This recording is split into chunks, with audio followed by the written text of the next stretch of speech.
Fresh from winning the Monaco Grand Prix with Charles Leclerc, Ferrari fell flat on its face with a miserable Canada follow-up. So, what went wrong? Well, there was already some reason to believe Montreal wouldn't be as ideal for Ferrari as Monaco was. Canada has much longer straights for a start and is generally a much higher speed circuit than Monaco is, even though most of the actual corners are slowish chicanes. All that time spent at full throttle isn't ideal for Ferrari's power unit, which is better suited to constantly punctuated running rather than long stretches flat out. But that baked-in weakness isn't enough to explain everything. And the relatively aggressive curbs on this circuit were meant to suit the ride characteristics of the very compliant SF24, even though the newly resurfaced Montreal track was never likely to be as bumpy and uneven as Monaco was. So Ferrari came into the weekend tipped by many as hot favourites to make it back-to-back victories. Leclerc was predictably reluctant to accept that status pre-weekend, but he was nevertheless expecting a close fight with Red Bull and McLaren, which suggests expectations inside the team were of a much stronger performance than Ferrari was ultimately able to show. As Mercedes went 1-2 in Q2 with the fastest laps of the entire weekend, Leclerc was almost a second off pole position winner George Russell's pace in that segment, and beaten by the Aston Martins, both RBs, and Alex Albon's Williams, all of them fundamentally slower cars than the Ferrari. What Leclerc was right about is that it was an incredibly tight battle. The Mercedes were well clear in Q2, a surprise in itself, but between Max Verstappen in 7th and Carlos Sainz in 12th, there was a spread of less than 0.2 of a second. The question is, why did Ferrari end up so uncharacteristically on the wrong side of that spread, and why did it get even worse for Ferrari on race day? Friday was basically an unrepresentative near washout thanks to persistent rain, but final practice on Saturday was a full hour of dry running and already there were warning signs for Ferrari. Leclerc was 0.8 off the pace in that session and complained over the radio that his Ferrari was just slow. That surprising lack of speed persisted into qualifying. Leclerc seemed at a loss to explain why his Ferrari wouldn't work properly on this circuit. He talked of feeling something was wrong inside the car that Ferrari's engineers couldn't pinpoint from the data they were seeing. Leclerc described a vicious cycle of extremely poor grip for the start of the lap that would compound through the rest of it as his car continued to slide rather than properly grip the track surface.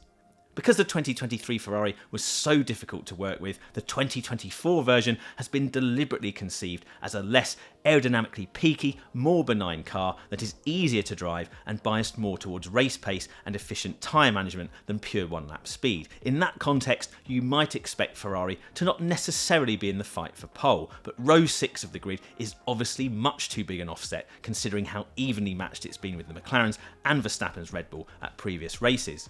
But creating a car that's kind to the tyres inevitably creates problems with tyre warm-up. We've seen it many times over the past 2 seasons with Red Bull struggling to get the fronts in particular fired up properly for a single lap, and it seems that caught Ferrari out in Canada. On a smooth, resurfaced track in cold conditions, the car simply wasn't able to fire up the C5 Pirellis correctly, not helped by the team apparently setting the starting tyre pressures too low for the prevailing conditions. Sainz confirmed a similar feeling to Leclerc, that the car was lacking grip, and he also suggested that ride quality, which was meant to be a particular strength for Ferrari, didn't look as good in Canada as it did in Monaco.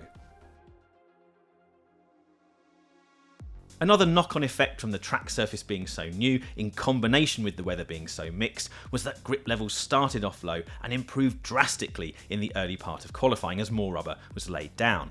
That meant even front-running teams were burning through extra sets of new soft compound Pirellis to make absolutely sure they secured safe passage to Q2.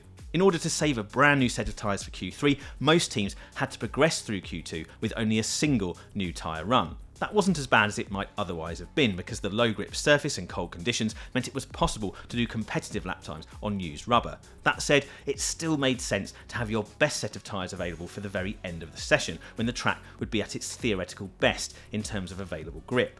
But Ferrari didn't play Q2 in this way. Ferrari made what team boss Fred Vasseur called a 50-50 call to send its drivers out on new rubber for their first runs in Q2, leaving them both on old tyres for the business end of that session. Sainz explained to Sky Sports F1 that this decision was made because Ferrari mistakenly feared rain would disrupt the end of Q2, and so the track would be better earlier on. This is not the first time Ferrari has been caught out by misjudging mixed weather reports in qualifying, and Leclerc in particular seemed aggrieved at this latest error of judgment, saying repeatedly it was something he needed to review with the team. Though Vasseur pointed out this tyre strategy was also used by McLaren, which got both its cars into Q3 comfortably.